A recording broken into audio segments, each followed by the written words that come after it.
देखिए, जब प्रकाश की किरण, यहाँ पे देखिए क्या कर रहा है, जब प्रकाश की किरणें एक माध्यम में प्रवेश करती है तो उसके पथ, दिशा, चाल में परिवर्तन होता है, तो इस घटना को प्रकाश का अपवर्तन कहते हैं। अभी आपको हम बताए हैं, देखिएगा एक बात को, जब कोई प्रकाश की किरण एक माध्यम, आखिर सर माध्यम क्या होता है, आखिर माध्यम क्या होता है, इसके बारे में हम आगे बताएंगे आपको माध्यम क्या होता है। इस बात को एक बार समझिए आप सिर्फ, जब कोई प्रकाश की किरण एक माध्यम, माध्यम आपको बता देते हैं, अभी थोड़ा समझ लीजिए। देखिए, माध्यम का मतलब होता है जैसे कि एक हवा है, ठीक है, हवा है, हवा क्या है, हवा भी एक माध्यम है, माध्यम। और पानी, पानी भी क्या है, एक माध्यम है, पानी भी क्या है, एक माध्यम है। यानी कि जितने भी चीज़ है ना, जो पारदर्शी चीज़ होंगे उसको यहाँ पे माध्यम के रूप में दर्शाया गया है, ठीक है, पारदर्शी, क्योंकि हमको अपवर्तन पढ़ रहे हैं बाबू, तो अपवर्तन किससे होगा, पारदर्शी चीज से होगा ना, पारदर्शी से होगा, क्योंकि अपारदर्शी से तो अपवर्तन कभी हो ही नहीं सकता है, तो यहाँ पे पारदर्शी चीज होना जरूरी है। तो वहाँ पे माध्यम को दर्शाएगा, जैसे कि हवा और पानी, ये सभी क्या है, माध्यम है।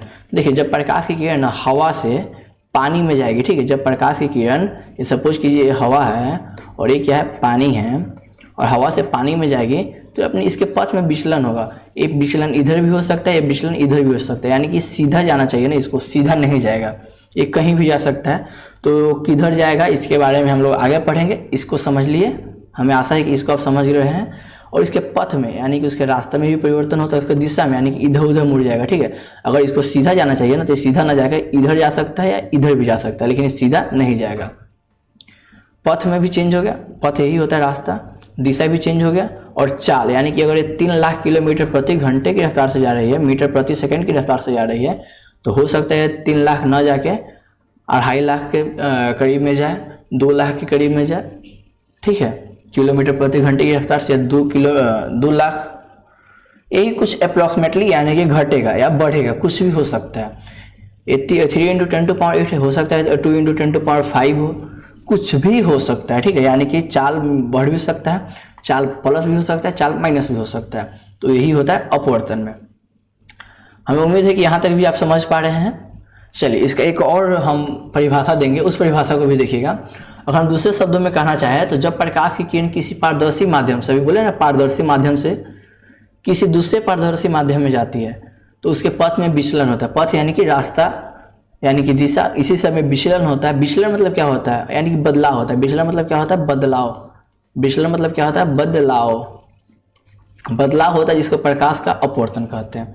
आशा है कि यहाँ तक आप समझ पा रहे हैं। देखिए, इसको फिगर के माध्यम से समझेंगे। देखिए, ये मान लीजिए कोई माध्यम है जिसे हम एक माध्यम 1 मानते हैं, माध्यम 1 मानते हैं, और इसे क्या मानते हैं, माध्यम 2 मानते हैं।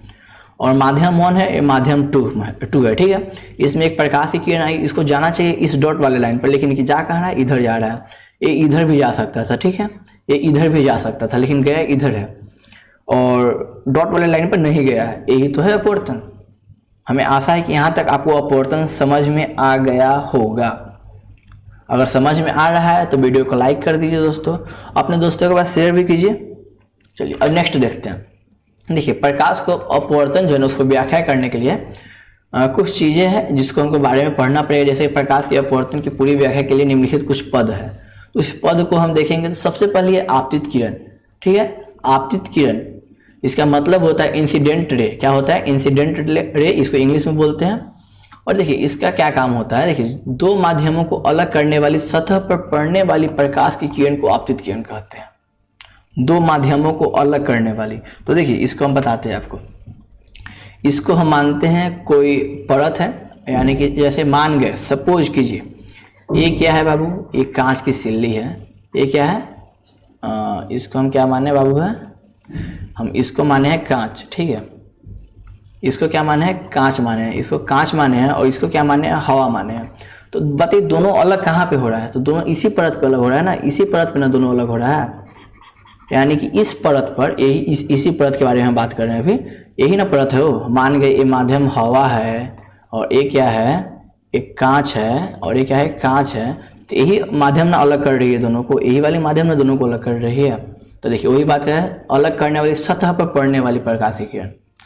अच्छा, तो ये तो अलग कर रही है, और यही ना है जो किरण है, यही किरण है जो पड़ रही है यहाँ पे, ये किरण है, इसी किरण को क्या बोलते हैं? आपतित किरण कहते हैं। इसी किरण को क्या बोलते हैं? आपतित किरण कहते हैं। आशा है कि आप समझ पा रहे हैं आपतित किरण किसे कहते हैं। अगला देखते हैं, आपतन बिंदु। चलिए, जिस बिंदु पर आपतित किरण दिए हुए माध्यमों को अलग करने वाली सतह से टकराती है उसे आपतन बिंदु कहते हैं। फिर से फिगर को लाते हैं हम, देखिए आपतन बिंदु क्या होता है। क्या अगर जिस बिंदु पर आपतित किरण, जिस बिंदु पर, यानी कि आपतित किरण इसी बिंदु पर आके मिल रही है ना, इस बिंदु पर माध्यमों को अलग करने वाली सतह से टकराती है, अलग करने वाली सतह यही है, और इस बिंदु पर आके मिल रही है, उससे आपतन बिंदु कहते हैं। देखिए यही जो बिंदु है ना, पीला कलर से भी इसको बना रहे हैं, आप देख पा रहे होंगे आई थिंक। तो ये जो पीला कलर से जो हम इसको भी ड्रॉ किए हैं वही क्या है? आपतन बिंदु, से ही बोलते हैं आपतन बिंदु। यहाँ तक क्लियर है? आपतन बिंदु भी आपको समझ में आ चुका होगा। चलिए अगला देखते हैं पॉइंट। अगला पॉइंट हम बात करेंगे अभिलंब के बारे में। अभिलंब को क्या बोलते हैं बाबू? नॉर्मल बोलते हैं। क्या बोलते हैं? नॉर्मल। ये किसी सतह के किसी बिंदु पर खींचे गए लंब को उस बिंदु पर अभिलंब कहते हैं। किसी सतह के बिंदु पर, यानी कि किस बिंदु की बात हो रही है बाबू? तो यही है ना आपतन बिंदु, इसी बिंदु की बात हो रही है। इस बिंदु पर खींचे गए लंब, लंब मतलब होता है जिसका जो एंगल होता है ना 90 डिग्री हो, तो 90 डिग्री इसका एंगल है, यही क्या है? हमारा अभिलंब है। समझ पा रहे हैं फिगर के माध्यम से। और जो आपका डिफिनेशन आपको तो ऊपर लिखा है, आप डिफिनेशन पढ़िएगा, आपको समझ में आएगा। आप डिफिनेशन को भी हम समझा रहे हैं ना, तो आपको हमको आशा है कि आप लोगों को वीडियो बहुत अच्छा से समझ में आ रहा होगा। तो आगे का पॉइंट देखते हैं। अगला पॉइंट है अपवर्तित किरण, यानी कि रिफ्लेक्टिव रे। क्या है? रिफ्लेक्टिव रे, ठीक है, सॉरी रिफ्लेक्शन रे है ना बाबू, एक मिनट। अपवर्तित किरण, रिफ्लेक्शन रे, इसका वर्ड मीनिंग में आई थिंक डाउट हो रहा है, देख लीजिएगा एक बार, ठीक है। अपवर्तित किरण, ठीक है, तो दूसरे माध्यम में मुड़ जाती हुई, अच्छा, दूसरे माध्यम में मुड़कर जाती हुई प्रकाश की किरण को अपवर्तित किरण कहते हैं। बात समझिएगा, दूसरे माध्यम में, यानी कि माध्यम 1 में जो किरण है वो किरण अगर माध्यम 2 में जाके मुड़ जा रही है, वही किरण क्या है?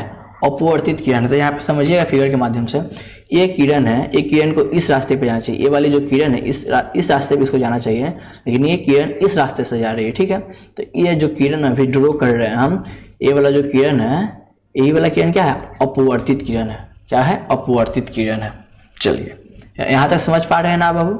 इसे हम माध्यम 1 माने हैं ना, और इसे माध्यम 2 माने हैं। तो माध्यम 1 से माध्यम 2 में जो प्रकाश की किरण गई है और जो मुड़ गई है, यानी कि मुड़ी हुई किरण को हम क्या बोल सकते हैं? अपवर्तित किरण कहते हैं। 5वां पॉइंट है आपतन कोण। और देखिए जैसे हम लोग पढ़े हुए थे प्रकाश के परावर्तन में ना, आपतन कोण, परावर्तन कोण, उसी प्रकार इसमें भी होता है एक आपतन कोण, ठीक है।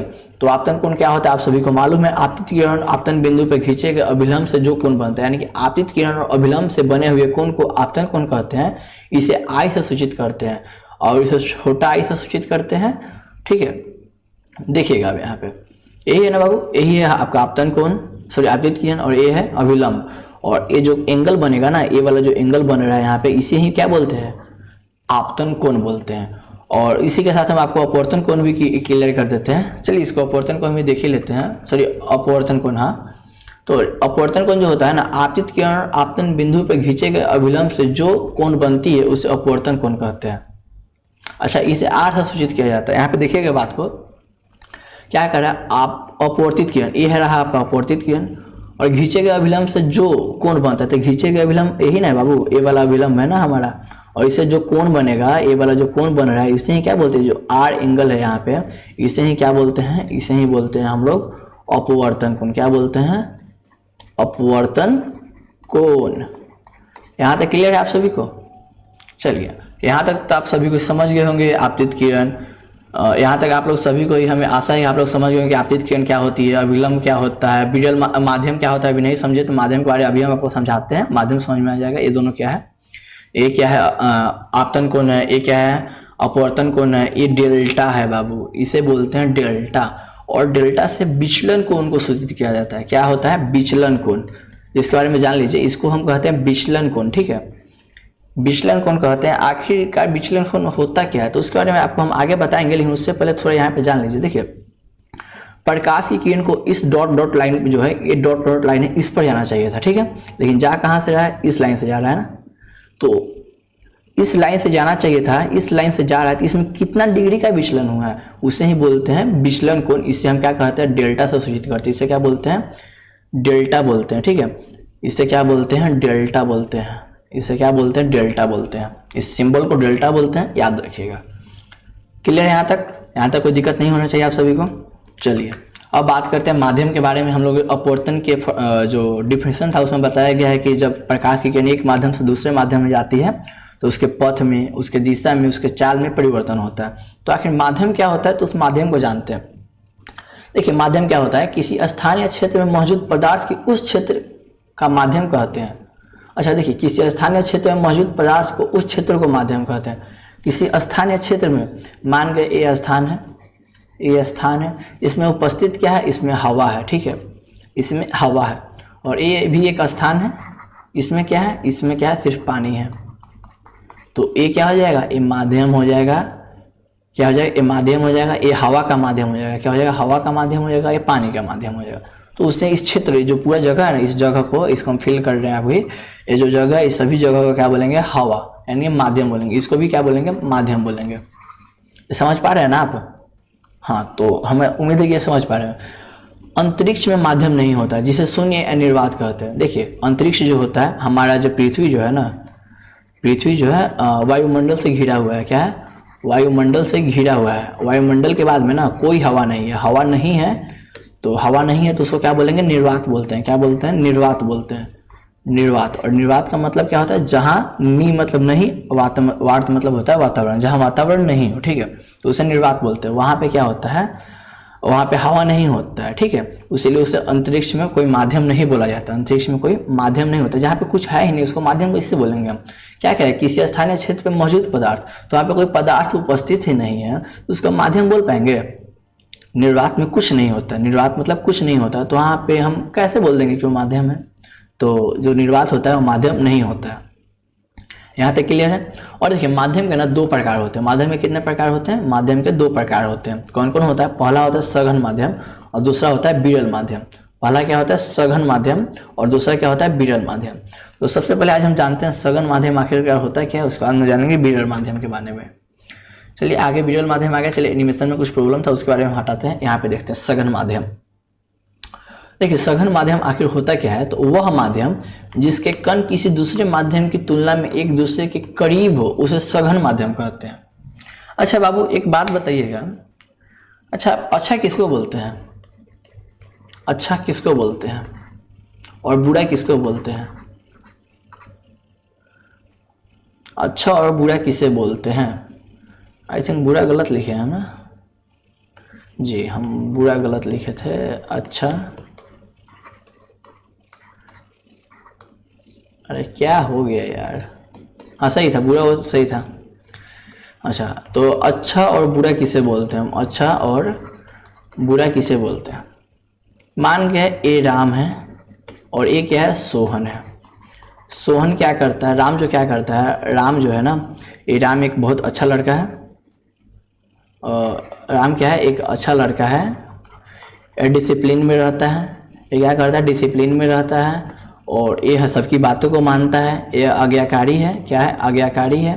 ये सबकी बातों को मानता है, ये सबकी इज्जत करता है, ये बड़ों का सम्मान करता है, छोटे से अच्छे से व्यवहार से बात करता है। लेकिन जो सोहन है ना बाबू, सोहन क्या करता है, न अच्छे से बात करता है। ठीक है, ये भी अच्छा से बात करता है, ठीक है, ये भी अच्छा से बात करता है, ये डिसिप्लिन में ये भी रहता है और एक सबकी आगे का बात नहीं मानता, आगे का पालन नहीं करता है। अच्छा है लेकिन आगे का पालन नहीं करता। अगर आपसे पूछा जाए सोहन अच्छा है या राम अच्छा है, तो आप क्या कहिएगा? अच्छा तो दोनों है। अगर पूछा जाए सबसे अच्छा क्या है, कौन है, तो आप क्या बोलिएगा? राम है। कैसे आप बोल दिए राम सबसे अच्छा है? राम से भी तो अच्छा कोई हो सकता है बाबू। यानी कि दुनिया में सबसे अच्छा कोई नहीं है, सबसे बुरा कोई नहीं है। हम क्या करते हैं, दो चीज ले लेते हैं, उसमें तुलना करते हैं। हम राम और क्या सोहन में क्या किए हैं, तुलना किए हैं। कहें कि सोहन अच्छा है, राम भी अच्छा है, लेकिन राम जो है ना सोहन से अच्छा है। राम जो है सोहन से अच्छा है, राम जो है सोहन से अच्छा है। यानी कि राम अच्छा है लेकिन किससे अच्छा है, सोहन से अच्छा है। तो यहाँ पे सोहन क्या है, सोहन क्या है, यहाँ पे बुरा हो गया। यहाँ पे सोहन क्या हो गया, बुरा लड़का हो गया। राम क्या हो गया, यहाँ पे अच्छा हो गया। चलिए यहाँ पे याद रखिएगा, अभी सोहन क्या है, बुरा लड़का हो गया। अब एक और लड़का है, ठीक है, जिसका नाम रखते हैं हम विकास, ठीक है, जिसका नाम क्या है, विकास। ये क्या करता है, सिगरेट पीता है, गांजा पीता है, वगैरह वगैरह, जितने भी नशा होता है सभी नशा करता है। अब बताइए, अब अच्छा कौन है, सोहन और विकास में अच्छा कौन है? तो आप कहिएगा सर अब तो अच्छा सोहन हो गया ना। अच्छा सोहन कैसे हो गया? बोलता बोले बुरा हो गया बाबू। अभी आप बताए हुए थे बाबू, अभी आप बताए हुए थे कि सोहन जो है बुरा लड़का है। अभी आप क्या बताए हुए थे? सोहन बुरा लड़का है। लेकिन अब क्या कर रहे हैं, विकास जो है, विकास आया है, जो विकास क्या है, उस दारू सिगरेट सभी कुछ जितने भी नशा सभी कुछ करते हैं। तो आप कह रहे हैं सर सोहन अब अच्छा लड़का है। यानी कि हम विकास और सोहन का तुलना किए हैं, जहाँ पर सोहन क्या है, अच्छा है। यानी कि आप कह सकते हैं कि दो वस्तुओं के बीच में तुलना करके बताया जाता है कि कोई अच्छा है, कोई बुरा है, कोई खराब है, कोई मीठा है, कोई खट्टा है। जब तक तुलना नहीं करेंगे, जब तक हम बता नहीं पाएंगे। तो वही बात यहाँ पे सघन और विरल में भी होता है। समझिए यहाँ पे क्या होता है। सघन क्या कहता है, वो माध्यम जिसके कण किसी दूसरे माध्यम की तुलना में एक दूसरे के करीब हो। सपोज कीजिए यहाँ पे एक कण है, ये सभी कण है, ये क्या है, जितने भी हम डॉट दे रहे हैं सभी कण है, ये सभी क्या है, नजदीक है। तो ये क्या होगा, सघन माध्यम हो जाएगा। अगर वही किसके तुलना में, ये वाले कण के तुलना में क्या हो जाएगा, वो सघन माध्यम है, क्योंकि इसके जो कण है दूर दूर है, लेकिन इसके कण क्या है, पास पास है। इसके कण पास पास है और इसके कण क्या है, दूर दूर है। तो ये क्या हो जाएगा, सघन माध्यम हो जाएगा, और ये क्या हो जाएगा, विरल माध्यम हो जाएगा। समझ में पा रहे हैं ना। यहाँ पे ये क्या हो जाएगा, सघन हो जाएगा। यहाँ पे ये क्या हो जाएगा, सघन हो जाएगा। तो हम सघन का एग्जाम्पल दे तो हवा भी हो सकता है, पानी भी हो सकता है। जैसे कि हम अच्छा आपसे पूछे थे अच्छा कौन है, तो अब अच्छा आप क्या कह सकते हैं, राम भी अच्छा है और सोहन भी अच्छा है। उस समय लेकिन आप सोहन को बुरा कर दिए थे, याद है ना। लेकिन सोहन भी क्या है, अच्छा है। क्यों अच्छा है बाबू? और बुरा कौन है? तो हम बुरा कह सकते हैं, राम भी बुरा है और क्या, सोहन भी बुरा है। कहा है कि हम अगर राम से बेहतर किसी को ला दे तो राम तो उसके सामने बुरा हो जाएगा ना, वही बात है। तो यहाँ पे जो हवा है, यहाँ पे जो हवा हो जा गया, यहाँ पे जो हवा है वो भी क्या है, सघन है। और पानी भी क्या है, सघन है। कांच भी क्या है, सघन है। जितने भी चीज होते हैं सभी चीज सघन है किसी के तुलना में। ठीक है, चलिए अब देखते हैं इसके आगे का पॉइंट। जैसे हवा की तुलना में पानी क्या है, सघन माध्यम है। पानी की तुलना में कांच क्या है, सघन माध्यम है। इसका एग्जाम्पल इसी प्रकार होगा। यानी कि हम किसी चीज़ का तुलना करके बता सकते हैं कि कौन अच्छा है कौन खराब है। उससे पहले हम तुलना करेंगे, पानी क्या है, सघन है, तो हवा क्या है, विरल है। पानी क्या है, यहाँ पे क्या हो गया, देखिए यहाँ पे पानी क्या है, यहाँ पे पानी को भी हम सघन बना दिए हैं, और यहाँ पे देखिए कांच को सघन कर दिया। पानी है फिर भी कांच सघन है। यानी कि सघन बदलते रहेगा, विरल भी बदलेगा। यानी कि तुलना करने के आधार पर होगा। विरल विरल कर रहे उसी समय से हम, लेकिन आपको विरल के बारे में बताया नहीं। तो देखिए विरल क्या है, वह माध्यम जिसके कण दूसरे माध्यम की तुलना में एक दूसरे से विरल हो, यानी कि दूर हो, यानी कि अलग हो, एक दूसरे से दूर हो। ठीक है, तो उसे क्या बोलते हैं, विरल बोलते हैं। यानी कि ये वाला जो माध्यम है, यहाँ पे बहुत दूर दूर हम ड्रॉ कर रहे हैं, यहाँ पे दूर दूर ड्रॉ कर रहे हैं, लेकिन यहाँ पे क्या है, नजदीक नजदीक ड्रॉ कर रहे हैं। तो अब बताइए इसमें सघन कौन है, विरल कौन है? तो ये वाला माध्यम जो है अभी विरल हो जाएगा, और ये वाला माध्यम क्या हो जाएगा, सघन हो जाएगा। समझ पा रहे, एक दूसरे का तुलना किया जाता है। अब बताइएगा, और ये मीडियम वाला है। अच्छा, अगर हम यहाँ पे तुलना करें, अब ये तो विरल है, आप कह दिए विरल है सर, क्लियर है। अच्छा, तो अब बताइए बाबू, और हम इसका और इसका तुलना करें, इसका यानी कि इसको हम 1 मानते हैं, अब इसको 2 मानते हैं, और इसको 3 मानते हैं, और 1 और 3 का तुलना करें तो अब इसमें सघन कौन है? तो सघन क्या है, 3 ही है। विरल कौन है? तो विरल यहाँ पे 1 है। अब 1 और हम 2 को तुलना करें तो अब विरल कौन हो जाएगा? अब विरल क्या हो जाएगा, 2 हो जाएगा। यानी कि तुलना करना है हमको, क्या करना है, तुलना करके पता करना है ये कौन सघन है कौन विरल है। तो यहाँ तक आपको, हमको उम्मीद है कि अच्छे से समझ में आ चुका होगा। अगर समझ में आ रहा है तो वीडियो को लाइक कर दीजिए, अपने दोस्तों के पास शेयर भी कर दीजिएगा, जिससे हमें मोटिवेशन मिलता है और वीडियो बनाने में भी काफ़ी अच्छा लगता है। तो आप लोग वीडियो को लाइक कीजिए, अपने दोस्तों के पास शेयर भी कीजिए। नेक्स्ट स्टेप देखते हैं, और इसके कुछ कारण भी है, यानी कुछ यूज भी, उसके बारे में भी जानते हैं। देखिए, माध्यम द्वारा अपवर्तन। माध्यम द्वारा अपवर्तन यानी कि बात करेंगे तो विभिन्न माध्यमों में प्रकाश का अपवर्तन भिन्न भिन्न रूप में होता है। आपको हम शुरू में ही, वीडियो स्टार्ट होने के समय में ही बताए थे कि आपको हम बता रहे हैं कि जिस प्रकार ये टब है, ये क्या हो गया, हमेशा ड्रो हो जाता है कुछ, ये आपका टब है, और इस टब में यहाँ पे अगर सिक्का रखा हुआ है, इसमें पानी है, ठीक है, इसमें पानी है, और इसके अंदर देखिए तो आपको सिक्का ऊपर दिखाई देता है। ये ऊपर क्यों दिखाई देता है? ये तो माध्यम में अपवर्तन हुआ जिसके कारण दिखाई देता है, वही बात है। इसी सब को हम बारे में पढ़ेंगे। यानी कि विभिन्न माध्यम में जो है प्रकाश का अपवर्तन जो है ना विभिन्न रूप में होता है। चलिए उसको देखते हैं। सबसे बड़ी बात है कि हम सघन और विरल में देखेंगे। तो जब प्रकाश की किरण विरल माध्यम से चलकर सघन माध्यम में प्रवेश करती है, यानी कि जब प्रकाश की किरण सघन यानी कि विरल माध्यम में चलकर सघन माध्यम में जाती है, यानी कि विरल मतलब दूर दूर, जिसका कण दूर दूर हो उस माध्यम से निकल के जिसके कण नजदीक नजदीक हो उसके पास जाती है, तब प्रकाश की किरण जो है ना अभिलंब की ओर झुक जाती है। मान लीजिए ये अभिलंब है तो ये अभिलंब है तो इसकी ओर झुक जाएगी। ठीक है, इस बात को समझते हैं। देखिए इस एनिमेशन के द्वारा आपको सब कुछ समझाएंगे। देखिए सबसे पहले हम इसके परावर्तक सतह मान लेते हैं, क्योंकि आपको हम बताया है ना कि जो अलग करता है, जो माध्यम को अलग करता है उसे परावर्तक सतह बोलेंगे। तो देखिए इसे ऊपर वाला को हम विरल माध्यम मान लिए और नीचे वाला को क्या माने हैं, सघन माध्यम, यानी कि ऊपर वाला कोई भी माध्यम है वो विरल माध्यम है। अगर आप एग्जाम्पल की बात करें तो अगर ऊपर को हम हवा मानते हैं तो नीचे को क्या मानना पड़ेगा पानी मानना पड़ेगा। पानी माने, कांच माने, कुछ भी मान सकते हैं जो पानी की तुलना में क्या हो, सघन हो, उसको हम यहाँ पे मान सकते हैं। लेकिन हम पानी और हवा नहीं मानेंगे, सिर्फ सघन और विरल देखेंगे। तो ऊपर वाला विरल है और नीचे वाला सघन है। जब प्रकाश की किरण आपतित होगी तो टेढ़ा निकल जा रही है, लेकिन इसको जाना कहाँ से चाहिए था, इसको जाना चाहिए था इस बिंदु से। देखिए इस बात को देखिएगा, जब प्रकाश की किरण क्या हो रही है, आपतित हो रही है, इसको जाना चाहिए सीधा, लेकिन ये क्या हो रही है, टेढ़ा जा रही है। और इसको कहाँ जाना चाहिए, तो इस डॉट वाले लाइन से जाना चाहिए। तो देखिए अभिलंब कहाँ खींचा जाता है, जब जो बिंदु होता है ना आपतन बिंदु, उसी पर अभिलंब खींचा जाता है, उसके बारे में बताए हुए हैं। देखिए यहाँ पे अभिलंब हम खींच चुके हैं, ये रहा मेरा अपना अभिलंब। तो देखिए यहाँ पे क्या हो रहा है, जो किरण है अभिलंब के पास जा रही है ना, अगर ये अभिलंब से इधर जाती तब तो हम कहते हैं अभिलंब से दूर जाए, लेकिन ये अभिलंब के पास आ रही है, इसको इधर जाना चाहिए। देखिए इसको किधर जाना चाहिए, इसको इधर जाना चाहिए, इसको इस लाइन पे जाना चाहिए, लेकिन इसको इधर आ रही है, क्या हो रही है, इधर आ रही है, तो अभिलंब की ओर जा रही है ना बाबू। तो वही बात कर, जब प्रकाश की किरण विरल माध्यम से चलकर सघन माध्यम में जाती है तो अभिलंब की तरफ मुड़ जाती है, यानी कि झुक जाती है। समझ पा रहे हैं इस बात को? चलिए, हमें आशा है कि यहाँ तक आप समझ पा रहे हैं बहुत अच्छे तरीके से। और ये हमारा क्या है, ये हमारा अभिलंब है। और इसको हम क्या बोलेंगे, ये जो रे है, ये जो किरण आई है ना, इसको हम आपतित किरण बोलते हैं। ये वाली जो किरण है इसको आपतित किरण बोलेंगे, और ये वाली किरण को क्या बोलेंगे, अपवर्तित किरण बोलेंगे। क्या बोलेंगे, अपवर्तित किरण। और ये तो हमारा क्या हो जा रहा है, इस लाइन पर काल्पनिक रेखा, इसे हम काल्पनिक मान लिए हैं कि इस लाइन पर इसको जाना चाहिए था, लेकिन इस लाइन पर ना जाके इस लाइन पर जा रही है। ठीक है, और ये देखिए ये जो हमारा क्या है, ये हमारा हो जाएगा एंगल आई। और हम आपको बताए हुए थे इसे क्या बोलते हैं, इस एंगल को बोलते हैं एंगल आई, और इस एंगल को बोलते हैं आपतन कोण। क्या बोलते हैं, आपतन कोण। आपतन कोण को किससे सूचित किया जाता है, आई से सूचित किया जाता है। ठीक है, और नीचे क्या हो जाएगा, अपवर्तन कोण। क्या हो जाएगा, ये वाला अपवर्तन कोण। इसे क्या बोलेंगे, अपवर्तन कोण। और इसे किससे सूचित किया जाता है, आर से सूचित किया जाता है।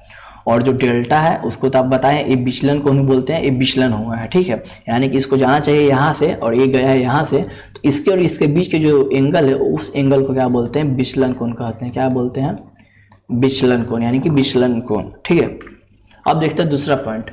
जब प्रकाश की किरण सघन माध्यम से चलकर, उस समय क्या था, विरल, उस समय दूर दूर वाला से नजदीक वाला में आ रहा था। ठीक है, अब क्या हो गया है बाबू, अब हो गया नजदीक वाला से नजदीक वाले पार्ट को अब दूर दूर वाले में जाना है, यानी कि सघन माध्यम से विरल माध्यम में जाना है।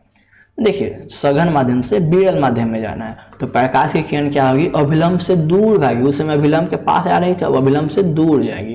तो उसको समझते फिर से एनिमेशन के माध्यम से समझेंगे, वही प्रोसेस करेंगे। एक क्या बोलते हैं, परावर्तक सतह ले लेंगे और ऊपर सघन माध्यम ले लिया और नीचे विरल माध्यम पढ़ लिए। ठीक है, और यहाँ से एक प्रकाश की किरण निकली है तो इसको जाना चाहिए था सीधा, लेकिन सीधा ना जाके ऊपर की तरफ जाने लगी। ठीक है, ये हमारा अभिलंब हो गया, इसके बारे में तो आपको जानते ही हैं। इसको जाना चाहिए सीधा, लेकिन जा कहाँ से रही है, ऊपर के माध्यम से जा रही है। यानी कि देखिएगा एक बात को, इसको जाना चाहिए यहाँ से। ठीक है, तो इस लाइन से जाती तो ठीक है, कोई बात नहीं है, लेकिन ये क्या हो रही है, अभिलंब से दूर भाग रही है, ऊपर जाने की प्रयास कर रही है, सोच रही है और ऊपर चले जाए। तो क्या हो रहा है, इसे बोलते हैं सघन माध्यम से विरल माध्यम में जाने पर अपवर्तन। ठीक है, देखिए इसका नाम रखते हैं, तो इसको हम जानते हैं, इसको क्या बोलते हैं, आपतित किरण बोलते हैं। और इससे नीचे वाला को क्या बोलते हैं, अपवर्तित किरण। ये वाली किरण को अपवर्तित किरण बोलते हैं। ठीक है, और इसको एंगल आई से, यानी कि आपतन कोण एंगल आई, ये हो जाएगा परावर्तन कोण एंगल आर, और ये जो हो जाएगा विचलन कोण हो जाएगा डेल्टा से। ये वाला जो है आपका डेल्टा, आप समझ पा रहे हैं, इसको भी हम बताएं, इसको डेल्टा बोलते हैं। क्या बोलते हैं, डेल्टा, इसे डेल्टा बोलते हैं। ठीक है, और ये जो आर जो है, आर का मतलब होता है हमारा अपवर्तन कोण, ठीक है। ये होता है आपतन कोण, ये होता है अपवर्तन कोण। क्लियर है? चलिए, हमें आशा है कि यहाँ तक आप सभी को अच्छे से समझ गए होंगे। आगे का पॉइंट हम देखते हैं। आगे का पॉइंट भी काफ़ी महत्वपूर्ण होने वाला है। देखिए, अब जब कोई प्रकाश की किरण जो है ना, ये मान के कोई माध्यम है, ये सघन माध्यम है और ये क्या है, विरल माध्यम है, या ये विरल माध्यम है और ये क्या है, सघन माध्यम है। ये क्या है, सघन माध्यम है। ये कोई भी माध्यम हो, ठीक है बाबू, माध्यम कोई भी हो, या ये सघन माध्यम है, सघन माध्यम। अगर इसके लंबवत यानी कि 90 डिग्री का कोण बनाते हुए जाएगी तो सीधा जाएगी, पार कर जाएगी, यानी कि यहाँ से निकलेगी ना तो यहाँ से निकल जाएगी, कहीं टेढ़ा टाढ़ी नहीं जाएगी, यानी कि कहीं भी इसका क्या होगा, विचलन नहीं होगा। विचलन क्या होगा, नहीं होगा। समझिएगा बात को, इसको एनिमेशन के माध्यम से। जब कोई माध्यम, यानी कि मान लीजिए एक कांच है, तो ये ऊपर क्या हो गया, हवा हो गया, और नीचे भी क्या हो गया, हवा हो गया, ठीक है। ऊपर कांच है, नीचे हवा है, ऊपर हवा है। तो एक माध्यम से, माध्यम 1 से माध्यम 2 में गई है, लेकिन कोई विचलन नहीं हुआ। माध्यम 3 में भी गई है, कोई विचलन नहीं हुआ, क्योंकि लंबवत है, यानी कि ये 90 डिग्री का, यहाँ पे क्या है, 90 डिग्री का एंगल बना रही है। यहाँ पे क्या है, 90 डिग्री का एंगल बना रही है, और यहाँ पर भी क्या है, 90 डिग्री का एंगल बना रही है। इसलिए यहाँ पे क्या हो रहा है, कोई विचलन नहीं हो पा रहा है। समझ में आ रहा है ना बाबू? जहाँ पे 90 डिग्री का एंगल बन जाए, जहाँ पे लंबवत पड़े, वहाँ पे विचलन नाम का कोई चीज उत्पन्न ही नहीं होगा।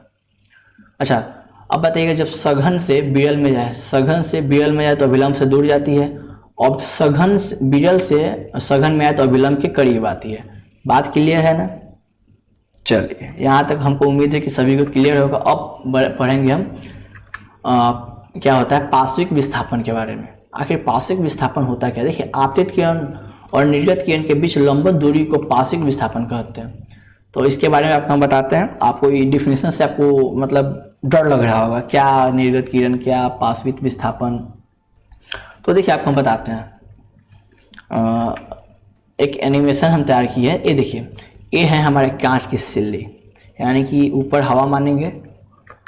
चलिए, ऊपर हवा है, नीचा भी हवा है, ठीक है। एक कांच की सिल्ली है, इसे क्या माने, इस वाली बिंदु को हम क्या माने, ये वाली जो पूरा डोरो है ना लाल कलर से बाबू, ये जो लाल कलर से पूरा जा रहा है, ये सभी क्या है, कांच की सिल्ली है। तो यहाँ पे माध्यम चेंज हो जाएगा हमारा। ये माध्यम 1 है, ये माध्यम 2 है, और ये क्या हो जाएगा, माध्यम ये 1 ही रह जाएगा ना, क्योंकि हवा हवा है तो माध्यम 1 ही बोलेंगे इसको।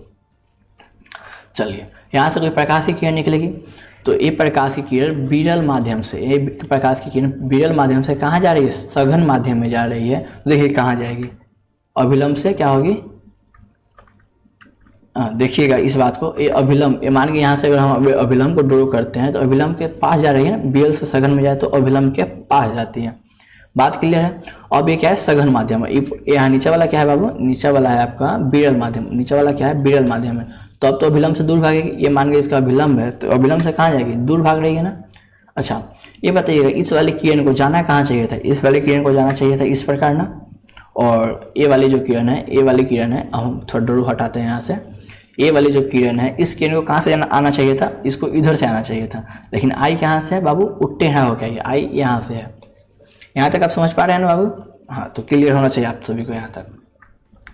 और देखिए, और सबका नामकरण किए हैं अभी हम। इसका नाम रखें P और इसका नाम रखें Q, यानी कि PQ, इस दूरी को PQ बोलेंगे, इस दूरी को QS बोलेंगे, इस दूरी को क्या बोलेंगे, QS बोलेंगे, इस दूरी को QS बोलेंगे, और इस दूरी को ST बोलेंगे, इस दूरी को क्या बोलेंगे, ST बोलेंगे। क्लियर है ना?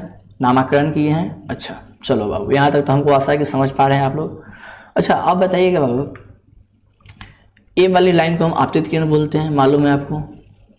अच्छा, और इस किरण को क्या बोलेंगे बाबू, निर्गत किरण को बोलेंगे, यानी कि एक माध्यम से दूसरे माध्यम से, दूसरे माध्यम से तीसरे माध्यम में जाना, उसे निर्गत किरण बोलते हैं। यहाँ तक समझ में आ रहा है ना बाबू? अच्छा, अब एक बात समझिएगा, और ये जो आपतित किरण है, यानी कि आपतित किरण को जिस रास्ते से जाना चाहिए था, यानी कि आपतित किरण निर्गत किरण के बीच लंबवत दूरी को, तो ये आपतित किरण मान लेते हैं, ये आपतित किरण है बाबू। आपतित किरण की एक काल्पनिक रेखा, यानी कि आपतित किरण, और यहाँ पे निर्गत किरण, ये रहा निर्गत किरण, ये रहा निर्गत किरण के बीच लंबवत दूरी को, लंबवत यानी कि 90 डिग्री के एंगल को, 90 डिग्री के ऊपर भी एंगल बन रहा है, 90 डिग्री का नीचे भी एंगल बन रहा है, लंबवत दूरी को पार्श्विक विस्थापन कहते हैं। यानी कि इससे हम जो ड्रॉ किए, इसे डॉट डॉट लाइन के साथ जो ड्रॉ किए हैं, 90 डिग्री का एंगल बना रहा है, तो ये वाला जो दूरी है ना, इसी दूरी को पार्श्विक विस्थापन कहते हैं। आप समझ पा रहे हैं ना? यहाँ से देखिए, यहाँ से विरल माध्यम था, यहाँ से विरल माध्यम था, विरल से कहाँ पे आया, सघन में आया है, तो अभिलंब की तरफ गया है, क्योंकि हम अभिलंब मानेंगे ना, यहाँ पे ड्रॉ नहीं करना था हमको। अभिलंब एक काल्पनिक रेखा, इसके बारे में आपको हम बताए हुए हैं ना। तो अभिलंब यहाँ पे मान लिए हैं हम। ये जो हमारा विरल माध्यम था, यहाँ से हम अभी इसको अभिलंब माने हैं, इसको सघन माध्यम माने हैं। माने क्या है ही सघन माध्यम, क्योंकि हवा के माध्यम तुलना में कांच क्या सघन माध्यम है, और सघन माध्यम से प्रकाश फिर से हवा में आई है, तो ऑटोमेटिक अभिलंब से दूर जाने का प्रयास करेगी। तो अभिलंब से दूर जाने का प्रयास कीजिए, यही सब बात है। हमें उम्मीद है कि आप सब यहाँ तक बहुत अच्छे से समझ पा रहे होंगे। अगर समझ गए हैं तो एक बार वीडियो को लाइक कर दीजिए। दोस्त आपसे हम कुछ मांग नहीं रहे, लाइक कर दीजिए, चैनल को सब्सक्राइब कर लीजिए, इससे हमको मोटिवेशन मिलता है। और एक अच्छा सा कमेंट बताइए कि इस वीडियो में क्या सुझाव करने की ज़रूरत है। कमेंट में आप हमको बता सकते हैं कि वीडियो में क्या सुझाव करने की, मतलब सुझाव दे सकते हैं वीडियो में क्या परिवर्तन करने की ज़रूरत है, यानी कि वीडियो इससे भी बेहतर चाहिए तो हम इसमें क्या करें कि आपको वीडियो और अच्छा लगे। आप हमको बताइएगा तो हम उसमें कोशिश करेंगे, 100% ट्राई करेंगे, 100% ट्राई करेंगे कि इम्प्रूवमेंट लाएँ। तो हमें उम्मीद है कि आप लोग अच्छा एक कमेंट में सुझाव दीजिएगा कि वीडियो कैसा था। आगे देखते हैं। अच्छा बाबू, जिस प्रकार हम लोग परावर्तन का नियम पढ़े हुए थे, परावर्तन का नियम पढ़े हुए, तो उसी प्रकार अपवर्तन का भी तो कुछ नियम होता होगा ना। तो अपवर्तन का जो नियम होता है उसके बारे में हम लोग पढ़ते हैं। तो देखिए, अपवर्तन का भी 2 नियम होता है। परावर्तन के कितने नियम थे? परावर्तन के भी 2 नियम थे, और अपवर्तन के भी कितने नियम है? 2 ही नियम है, यानी कि दोनों के नियम कितने हैं? इक्वल है, बराबर है। अच्छा, तो हम जानते हैं सबसे पहले पहले नियम के बारे में। तो देखिए, पहला नियम कहता है आपतित किरण और अपवर्तित किरण तथा अभिलंब तीनों एक ही तल में और एक ही बिंदु पर होते हैं। परावर्तन को याद कीजिए, परावर्तन में, प्रकाश के परावर्तन में भी सेम ये नियम था, लेकिन वहाँ पे आपतित किरण की जगह पे क्या था? पता है? परावर्तित, यानी कि जब कोई प्रकाश की किरण आपतित होती है तो परावर्तन के बाद, मतलब परावर्तन यहाँ पे था, ठीक है। जब कोई प्रकाश की किरण, सॉरी यार क्या बोल रहे हैं हम, यहाँ पे देखिए, आपतित किरण और परावर्तित किरण तथा अभिलंब तीनों एक ही तल में था। यहाँ पे परावर्तन का नियम, लेकिन अपवर्तन के नियम में क्या है? आपतित किरण और आपतित किरण, अपवर्तित किरण तथा अभिलंब तीनों क्या है? एक ही तल में और एक ही बिंदु पर होते हैं। पहला नियम कहता है, जी सर, इसको हम देखेंगे कैसे होता है। ये रहा हमारा आपतित किरण, ये रहा हमारा अभिलंब, ये रहा हमारा आपतन बिंदु, देखिएगा बात को, और ये रहा हमारा अपवर्तित किरण। ये भी इस बिंदु से निकल रहा है, ये भी इस बिंदु पर आ रहा है, और ये भी इसी बिंदु पर, और तीनों का तल क्या है? एक ही तो तल है। यही तो बोलता है परावर्तन का, अपवर्तन का पहला नियम। यही तो क्या है? अपवर्तन का फर्स्ट लॉ है, first law of reflection, first law of refraction. यहाँ तक तो क्लियर होगा आप सभी को। चलिए दूसरा नियम को देखेंगे। दूसरा नियम थोड़ा सा आप समझने का प्रयास कीजिएगा, बहुत अच्छे से समझ में आ जाएगा। देखिए क्या कहता है, आपतन कोण की जया, जया मतलब होता है साइन, ठीक है, और अपवर्तन कोण की जया का अनुपात जो होता है कि इन्हीं 2 माध्यमों के लिए नियत होता है। नियत मतलब क्या होता है? कांस्टेंट होता है, समझिएगा यहाँ पे। यानी कि जो आपतन कोण की जया के क्या बोलते हैं? आपतन कोण की जया, यानी कि आपतन कोण किसे बोलते हैं? एंगल आई को बोलते हैं। जया का मतलब क्या होता है? साइन होता है, यानी कि साइन आई बटा साइन आर करेंगे। अपवर्तन को क्या कहते हैं? आर कहते हैं। और जया किसके बोलते हैं? जया बोलते हैं साइन को, यानी कि साइन को, यानी कि जो आएगा ना वो नियत होगा, नियत यानी कि कांस्टेंट होगा, ठीक है। यही बात कर रहे हैं ना। तो यहाँ पे देखिए, ये बात यही है ना, साइन आई बटा साइन आर इक्वल टू नियतांक। अच्छा, ये जो नियम है ना बाबू, और एक वैज्ञानिक दिए हुए थे जिसका नाम था स्नेल, तो इसीलिए इसको क्या बोलते हैं? स्नेल का भी नियम कहते हैं। यानी कि अपवर्तन के दूसरे नियम को स्नेल नामक वैज्ञानिक ने प्रतिपादित किया था, इसीलिए अपवर्तन के दूसरे नियम को स्नेल का भी नियम कहते हैं। आपसे एग्जाम में अगर पूछा जाए स्नेल का नियम को लिखें, तब क्या लिखेगा? आपतन कोण की जया, अपवर्तन कोण की जया का अनुपात किन्हीं 2 माध्यमों के लिए क्या होता है? नियत होता है। किन्हीं 2 माध्यमों के लिए नियत होता है। समझ पा रहे हैं? अच्छा, आखिर इसका मतलब क्या होता है? देखिए हम समझाते हैं। इसके बारे में आपको क्लास 10 में तो नहीं पढ़ना है। एक बात हम थोड़ा समझाने का प्रयास करते हैं। मान लीजिएगा सही ड्रो, ठीक है, ऐसे तो सही ड्रो नहीं हो पा रहा है। अच्छा, यहाँ से अगर एंगल आई बनता है, ठीक है, और यहाँ से एंगल आर बनता है, क्लियर है। अगर यहाँ से हम इसको यहाँ से भेजे हैं तो ये यहाँ पे गया, अगर इसको और हम टेढ़ा करेंगे तो ये यहाँ से भी तो जाएगा, तो ये वाला भी एंगल क्या हो जाएगा? एंगल आई हो जाएगा। ये वाला भी एंगल क्या हो जाएगा? एंगल आर हो जाएगा। यानी कि इसका जो अनुपात को निकालेंगे ना, यानी कि पहले वाला जो अनुपात अगर मान के 2 आता है तो दूसरा वाला भी अनुपात क्या आएगा? 2 ही आएगा, यानी कि नियत आएगा, यानी कि बराबर आएगा एक माध्यम के लिए, नियत माध्यम के लिए, यानी कि किन्हीं 2 माध्यम जो है उन्हीं माध्यम के लिए। और माध्यम अलग अलग कर दीजिएगा तो ऑटोमेटिक है क्या हो जाएगा, चेंज हो जाएगा। मान गए ये हवा था और ये हवा और पानी के लिए हमारे लिए यहाँ पे एक आ रहा है, हवा के लिए भी पहला जो है एक आ रहा है और दूसरा क्या आ रहा है, दो। पहला एक आ रहा है तो बाकी जितने भी उसको अगर हम यहाँ पे समझिएगा, आपको हम ड्रो, हाँ ये वाला बात समझिएगा। ये वाला जो एंगल है, ठीक है, ये वाला जो एंगल है इसको हम यहाँ पे रखें तो इधर आया टेढ़ा हुआ, और इसको हम और ऊपर करेंगे, इसको हम और ऊपर करेंगे तो ये तो यहाँ से भी जा सकता है ना बाबू। तो इसका जो एंगल है, ये वाला जो एंगल इसका जो है, इसका वाला आई और आर, उसका जो अनुपात है ना, मान लो उसका अनुपात 2 आता है, यानी कि साइन आई और साइन आर का अनुपात 2 आता है, इसको भी तो आई मानेंगे ना बाबू। तो साइन आई यहाँ पर भी है और साइन आर यहाँ पे भी है, लेकिन वैल्यू बदल जाएगा। मान गए कि एक का मान साइन 30 है, ठीक है, साइन 30 और दूसरे का मान क्या है, साइन 60 डिग्री है, ठीक। तो इसका मान 2 आ रहा है और उसी प्रकार अगला भी करेंगे। अगर साइन 30 को बढ़ाएंगे तो यहाँ पे अगर 45 आता है तो साइन इसको 60 करते इसको 45 आता है, जो भी है कुछ भी कीजिए, अगर बराबर होता है तो उसका भी मान क्या आएगा, 2 आएगा। इसके बारे में आपको क्लास 12 में पढ़ना है, इसलिए आपको हम इसको डीपली नहीं बता रहे हैं। इसको डीपली बताएंगे तो आपको बाउंस करना शुरू हो जाएगा। सिर्फ इतना याद रखिएगा कि आपतन कोण की जया और अपवर्तन कोण की जया का अनुपात किन्हीं दो माध्यमों के लिए नियत होता है, यानी कांस्टेंट होता है। इसे हम लोग क्या बोलते हैं, sine i upon sine r equal to constant, यानी कि नियतांक। और इसे म्यू से सूचित करते हैं। इसे किससे सूचित करते हैं, म्यू से सूचित करते हैं। म्यू का मतलब क्या होता है, अपवर्तनांक होता है, ठीक है, अपवर्तनांक होता है, ठीक है। म्यू का मतलब होता है अपवर्तनांक। अच्छा, इसके बारे में हम बताते हैं। देखिए, अपवर्तनांक के बारे में आपको क्लास 10th में हल्का फुल्का पढ़ना है, तो हल्का फुल्का ना बता के हम आपको थोड़ा डिटेल्स में बता देंगे, जिससे आपको क्लास जो 12 है, 12th में क्या है, रे ऑप्टिक्स है, ठीक है, रे ऑप्टिक्स है, उसमें आपको काफ़ी आसानी से समझ में आ जाएगा। तो चलिए उसके बारे में पढ़ते हैं। आखिर अपवर्तनांक क्या होता है। अपवर्तनांक आपके एग्जाम में पूछा जा सकते हैं कि अपवर्तनांक के बारे में आपको क्लास 10th में हल्का फुल्का पढ़ना है। तो देखिए, एक माध्यम की तुलना में दूसरे माध्यम का अपवर्तनांक वह अंक है जो आपतन कोण का जया और अपवर्तन कोण का जया का अनुपात होता है। बात वही है जो भी आपको बताया स्नेल का सेकंड नियम, यानी कि अपवर्तन का सेकंड नियम, यानी कि आपतन कोण की जया और अपवर्तन कोण का जया का जो अनुपात होता है ना, उससे अपवर्तनांक बोलते हैं। इसे हम दूसरे भाषा में देखिए किस प्रकार बोलेंगे। इसे म्यू से सूचित करते हैं, ये तो हम जानते हैं। इसके दूसरे भाषा में क्या किस प्रकार बोल सकते हैं।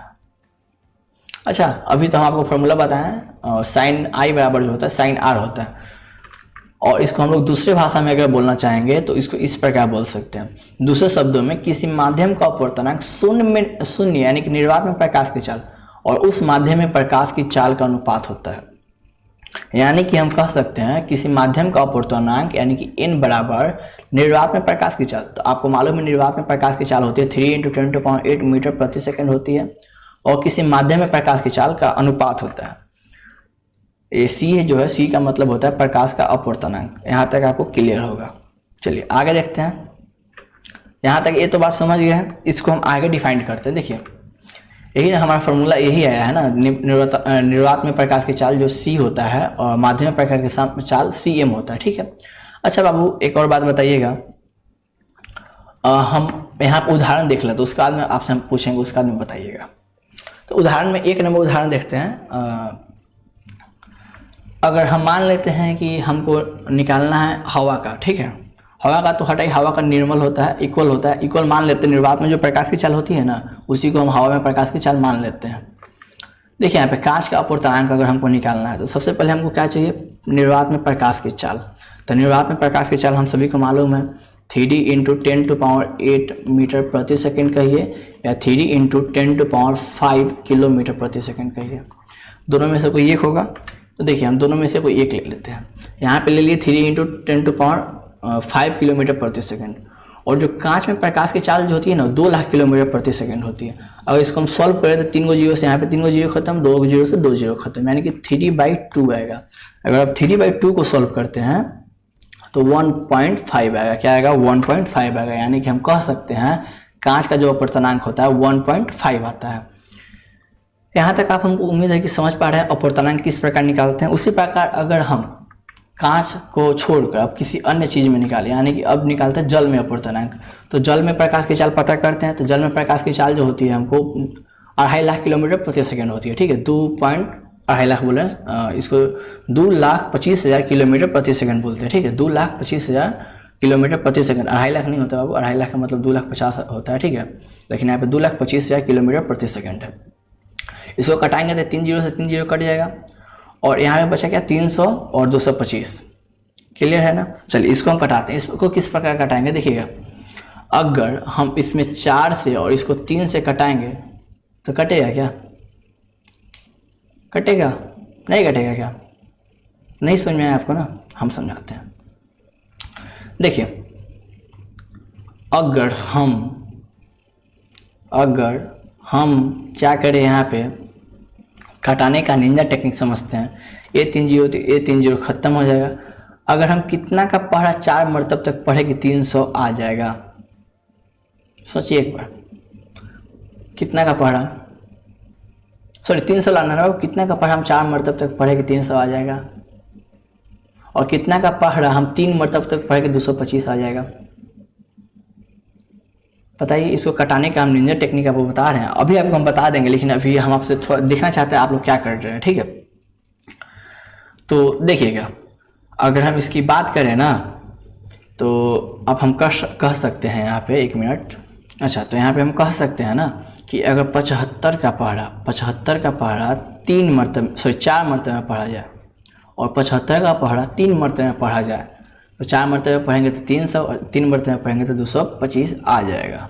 यानी कि अगर 4/3 को यहाँ पे हम 4/3 कर दिया, 4/3 को अगर कटाएंगे तो 1/3 आ जाएगा, 1.33 आ जाएगा। तो हमें उम्मीद है कि यहाँ तक आपको समझ में आ चुका होगा। अब बात करते हैं अपवर्तनांक के बारे में, एक और मैजिकल बात। अच्छा, अब बाबू निरपेक्ष अपवर्तनांक आखिर होता क्या है उसके बारे में थोड़ा जान लेते हैं। इसके बारे में एग्जाम में पूछा जा सकता है, बोर्ड मॉडल है, समझ लीजिएगा। जब प्रकाश की किरण वायु या निर्वात से किसी अन्य माध्यम में जाती है तो निर्वात या वायु के सापेक्ष उस माध्यम का अपवर्तनांक निरपेक्ष अपवर्तनांक कहलाता है। यानी कि सोचिए, जैसे कि हमारा अभी हम जो आपको पढ़ा रहे हैं, हम किससे पढ़ा रहे हैं आपको? हम पढ़ा रहे हैं प्रेजेंटेशन से, यानी कि पीपीटी से। सपोज कीजिए कुछ भी है, ये जो हम आपको लिख के ला रहे हैं उससे हम पीपीटी बोलते हैं, ठीक है। आपको पीपीटी अगर नहीं समझ में आ रहा तो इसको हम खुद बनाते हैं, ठीक है। इसको हम क्या करते हैं? खुद बनाते हैं। तो हम किसी के ऊपर डिपेंड है? कोई बना कर देगा तो हम पढ़ाएंगे? नहीं ना, हम खुद बना रहे हैं, तो ये हम निरपेक्ष हो गए। एक काम को हम निरपेक्ष कर रहे हैं। अगर वही काम पीपीटी हम किसी और से बनवाते हैं, क्या करते हैं? किसी और से बनवाते पीपीटी को और हम पढ़ाते, तो ये क्या होता है? सापेक्ष होता है। कोई हमको करके देगा तो हम पढ़ पाएंगे। वही बात है, निरपेक्ष और सापेक्ष में अंतर समझिए। तो देखिए, जब वायु में प्रकाश की जो चाल निकलती है ना, वायु में निर्वात में, तो वो तो 3 लाख किलोमीटर प्रति सेकंड होती है, 3 लाख किलोमीटर प्रति सेकंड होती है, 3 लाख किलोमीटर प्रति सेकंड होती है। उससे हम क्या बोलेंगे? सापेक्ष वर्तमान बोलेंगे, अपवर्तनांक बोलेंगे, ठीक है। यहाँ पे बात समझिए, जब प्रकाश की किरण वायु निर्वात से किसी अन्य माध्यम में जाती है, वायु और जब कोई प्रकाश की किरण वायु या निर्वात से किसी अन्य माध्यम में जाती है तो निर्वात या वायु को सापेक्ष वर्तमान कहते हैं। यानी कि कोई प्रकाश की किरण डायरेक्टली निर्वात में से किसी माध्यम में जाए, यानी कि हवा में से कांच में जाए तो निरपेक्ष अपवर्तनांक हो जाएगा, हवा में से पानी में जाए निरपेक्ष हो जाएगा, निर्वात में से कागज में मतलब पानी में जाए वो भी निर्वात क्या हो जाएगा? निरपेक्ष हो जाएगा। तो उसका जो फॉर्मूला होता है, यानी कांच में अपवर्तनांक को हम बोलेंगे, कांच का अगर अपवर्तनांक निकालना है तो निर्वात में प्रकाश की चाल बट्टा कांच में प्रकाश की चाल, उसी प्रकार जल में अपवर्तनांक निकालना, ये सभी क्या? निरपेक्ष अपवर्तनांक है। ये सभी क्या है? निरपेक्ष अपवर्तनांक है। तो निर्वात में प्रकाश की चाल बट्टा जल में प्रकाश की चाल, ये सभी निरपेक्ष अपवर्तनांक है। अगर हमको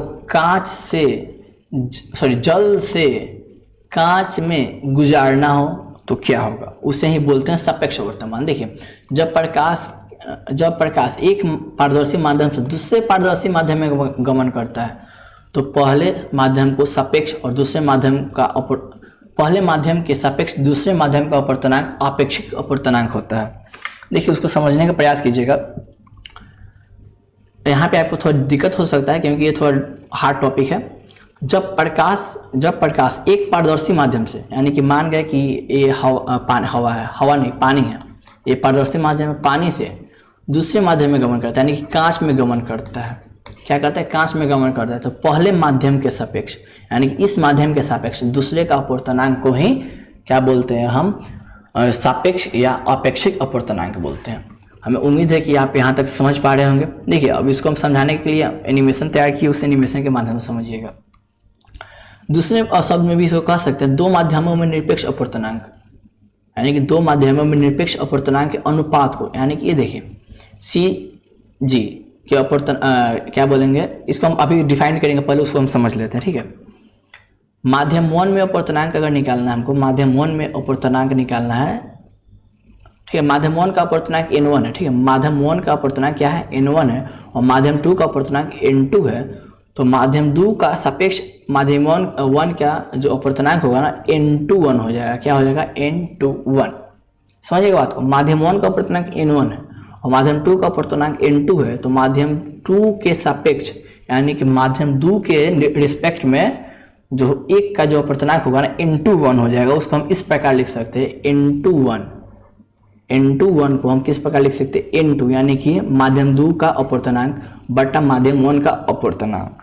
समझ पा रहे हैं। यहाँ पे ऊपर वाला बात को समझते हैं। दो माध्यमों को निरपेक्ष अपवर्तनांक के अनुपात को अपवर्तनांक बोलते हैं। यानी कि ये माध्यम 1 है, कांच का अपवर्तनांक को हम क्या कर सकते हैं, C/Cg कर सकते हैं, और जल का अपवर्तनांक को क्या कह सकते हैं, C/Cw कर सकते हैं। इसका अनुपात को, अनुपात मतलब क्या होता है, भागा को, ठीक है। भागा को अगर हम बात करें, अगर इसको हम गुणा में बदलेंगे तो ऑटोमेटिक CW ऊपर चला जाएगा। तो देखिए हम उसको ऊपर करते हैं, यानी कि उसको ऊपर करेंगे तो C/Cg हो जाएगा, C/Cg इंटू CW/C हो जाएगा। तो इसको हम कटा देंगे तो क्या हो जाएगा, CW/Cg हो जाएगा। क्या हो जाएगा, CW/Cg। इसे भी हम क्या बोल सकते हैं, सापेक्ष अपवर्तनांक बोल सकते हैं। क्लियर है ना बात को। एक बार वीडियो को इस पार्ट को बहुत देख लीजिएगा, आपको बहुत अच्छे से समझ में आ जाएगा।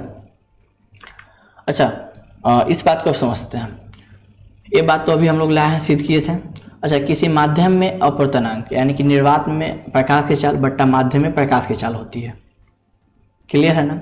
अच्छा, तो देखिएगा एक बात को, Nm बराबर C/Cm कर सकते हैं, क्योंकि देखिए यहाँ पे m है, अगर यहाँ पर भी m होगा तब तो माध्यम यहाँ पे लिखा हुआ है ना, किसी माध्यम में अपवर्तनांक, तब तो यहाँ पे m लिखे हैं हम। यहाँ पे m होगा लेकिन छिपा हुआ है, क्योंकि अच्छा नहीं लगता है। अपवर्तनांक को हम n से ही सूचित करते हैं। यानी किसी माध्यम Nm में प्रकाश की चाल अगर मतलब निर्वातांक निकालना है, अपवर्तनांक निकालना है, सॉरी, किसी माध्यम का अपवर्तनांक निकालना है, तो उसको Nm/Cw भी कर सकते हैं। किसका अपवर्तनांक है, तो ये माध्यम में प्रकाश की चाल, किसी माध्यम में प्रकाश की चाल है, ठीक है। तो उसको हम इस प्रकार भी तो लिख सकते हैं, जब यहाँ पे m है तो यहाँ पे m आएगा, तो जब यहाँ पे एक होगा तो यहाँ पर तो 1 कर सकते हैं, और यहाँ पे 2 होगा तो यहाँ पे 2 कर सकते हैं। अगर n21 निकालना है तो आपको हम बताए हैं ना कि माध्यम 1 का जो अपवर्तनांक होता है उसका क्या करेंगे हम, माध्यम 1 का अपवर्तनांक यानी कि माध्यम 1 का अपवर्तनांक और माध्यम 2 का अपवर्तनांक यानी कि माध्यम 1 का अपवर्तनांक बटा माध्यम 2 का अपवर्तनांक कर देंगे, यानी कि अनुपात निकाल देंगे। तो क्या हो जाएगा, वो जो n2 का माध्यम निकल जाएगा, यानी कि n21 का माध्यम निकल जाएगा। समझ रहे हैं ना। देखिए यहाँ पे n12 का निकल जाएगा, n12 का निकल जाएगा। यहाँ पे फिर से समझिएगा। देखिए आपको कन्फ्यूजन हो गया होगा, क्योंकि हम आपको ऐसे बताएं कि आपको कन्फ्यूजन हो ही गया होगा। देखिए अगर यहाँ पे m है तब यहाँ पे m आया है, यहाँ पे 1 है, यहाँ पे 1 नहीं, यहाँ पर भी m है बाबू, यहाँ पर भी क्या है, m है, और यहाँ पर उसी प्रकार m आ गया, लेकिन यहाँ पे m छिपा हुआ रहता है, इसको हम लोग क्या करते हैं, शो नहीं करते हैं। उसी प्रकार यहाँ पे अगर हम 1 डालते हैं, यहाँ पे अगर 1 डालेंगे तो यहाँ पर भी क्या हो जाएगा, 1 हो जाएगा। ये फार्मूला अभी आपको हम बताए थे, इसलिए आपको कहीं दिक्कत हो रहा है। फार्मूला अभी आपको हम बताए हैं, अभी बताया गया है क्या फार्मूला है। तो यहाँ पे 1 है तो इसको भी तो हम 1 कर सकते हैं, यहाँ पे 2 है तो इसको भी 2 कर सकते हैं। अगर हमको n2 निकालना है, इन दोनों का अपवर्तनांक निकालना है, यानी कि सापेक्ष निकालना है, सापेक्ष अपवर्तनांक निकालना है, तो n21 करेंगे तो जो पहले आता है ऊपर जाता है, जो बाद में आता है वो नीचे आता है। यहाँ तक तो क्लियर है। अच्छा, n2 का मतलब क्या हुआ हमको, देखिए n2 का मतलब आया C/C2, n1 का मतलब क्या है, C/C1, a1 का मतलब C1/C1, C/C1। यहाँ तक क्लियर है।